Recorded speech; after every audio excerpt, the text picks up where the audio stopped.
Chapter 3. Now these are the nations which the Lord left to prove Israel by them, even as many of Israel as had not known all the wars of Canaan, only that the generations of the children of Israel might know, to teach them war, at the least such as before knew nothing thereof, namely, 5 lords of the Philistines, and all the Canaanites, and the Sidonians, and the Hivites that dwelt in Mount Lebanon, from Mount Baalhermon unto the entering in of Hamath. And they were to prove Israel by them, to know whether they would hearken unto the commandments of the Lord, which he commanded their fathers by the hand of Moses. And the children of Israel dwelt among the Canaanites, Hittites, and Amorites, and Perizzites, and Hivites, and Jebusites. And they took their daughters to be their wives, and gave their daughters to their sons, and served their gods.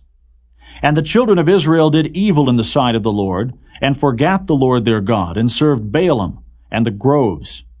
Therefore the anger of the Lord was hot against Israel, and he sold them into the hand of Cushan-Rishathaim, king of Mesopotamia.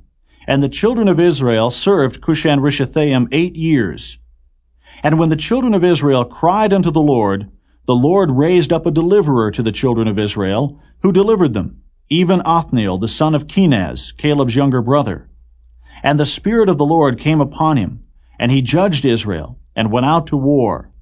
And the Lord delivered Cushan-Rishathaim, king of Mesopotamia, into his hand, and his hand prevailed against Cushan-Rishathaim. And the land had rest 40 years, and Othniel the son of Kenaz died. And the children of Israel did evil again in the sight of the Lord. And the Lord strengthened Eglon the king of Moab against Israel, because they had done evil in the sight of the Lord. And he gathered unto him the children of Ammon and Amalek, and went and smote Israel, and possessed the city of palm trees. So the children of Israel served Eglon the king of Moab 18 years. But when the children of Israel cried unto the Lord raised them up a deliverer, Ehud the son of Gera, a Benjamite, a man left-handed. And by him the children of Israel sent a present unto Eglon the king of Moab. But Ehud made him a dagger which had 2 edges of a cubit length, and he did gird it under his raiment upon his right thigh. And he brought the present unto Eglon king of Moab, and Eglon was a very fat man. And when he had made an end to offer the present, he sent away the people that bare the present. But he himself turned again from the quarries that were by Gilgal, and said, I have a secret errand unto thee, O king, who said, Keep silence. And all that stood by him went out from him. And Ehud came unto him. And he was sitting in a summer parlor which he had for himself alone. And Ehud said, I have a message from God unto thee. And he arose out of his seat. And Ehud put forth his left hand, and took the dagger from his right thigh, and thrust it into his belly.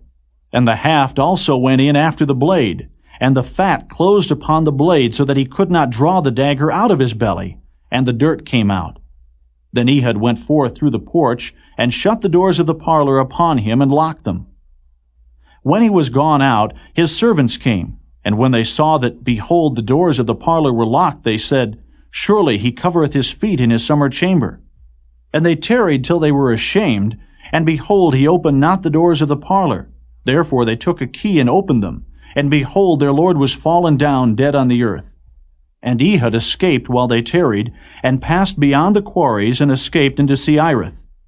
And it came to pass, when he was come, that he blew a trumpet in the mountain of Ephraim, and the children of Israel went down with him from the mount, and he before them. And he said unto them, Follow after me, for the Lord hath delivered your enemies, the Moabites, into your hand. And they went down after him, and took the fords of Jordan toward Moab, and suffered not a man to pass over. And they slew of Moab at that time about 10,000 men, all lusty and all men of valor, and there escaped not a man. So Moab was subdued that day under the hand of Israel, and the land had rest 80 years. And after him was Shamgar, the son of Anath, which slew of the Philistines 600 men with an ox goad, and he also delivered Israel.